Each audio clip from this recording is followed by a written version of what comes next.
Hi guys, good morning everyone. Kung hindi pa po kayo nakasubscribe sa aking YouTube channel, ay sana naman po ay inyo itong i-subscribe at paki-like and share na rin po. So matagal-tagal din akong hindi nakapag-upload at sa kadahilan ng maraming trabaho, busy at nawala yung aking ad. So balik ulit tayo dito, focus na ulit tayo. Nagluto nga pala ako nito.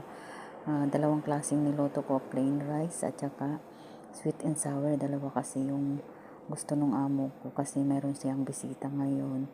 So nagluto ako ng biryani din at saka yung plain rice lang at sweet and sour. At ito nga, naglaga din ako ng karne at saka pizza.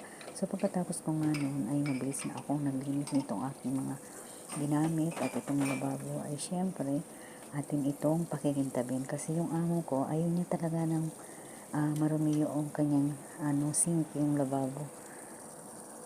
So dapat natin itong pakintabin at kailangan makintab talaga. So naglagay ako dyan ng sabon. Yung ito kasi madaling makatanggal ng mga taba-taba sa stain dyan sa ating sink. So ayan, kinuskus ko lang siya ng sponge at tapos hinugasan ko na ng mainit na tubig. So ayan, mainit po yan, kaya take care lang tayo sa paglilinis kasi kapag nainitan kanyang mainit na tubig na yan ay sauce. Ayan na, nilagay ko na rin sa temperature na malamig at doon ko na nga siya nilinisan, pinanglawan.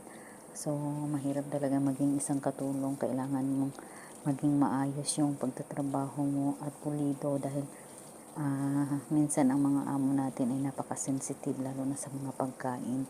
Ayaw nila noong yung lulutuin mo ay medyo malansa or something like that. Tapos yung ginagamit mong mga utensil ay kailangang malinis din. At so ayun na nga guys, inumpisahan ko naman linisin itong at aming chilin. So ganun din yung amo ko kasi nga kapag nakita niya yung medyo marumi or may mga manti-mantika ay doon siya nagagalit.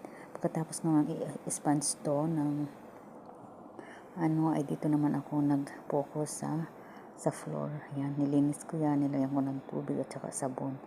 Yung mga detergent na talagang matatanggal yung mga dumi. Ayan guys, winawalis ko yung mga maliliit na mga alikabok. Ayan.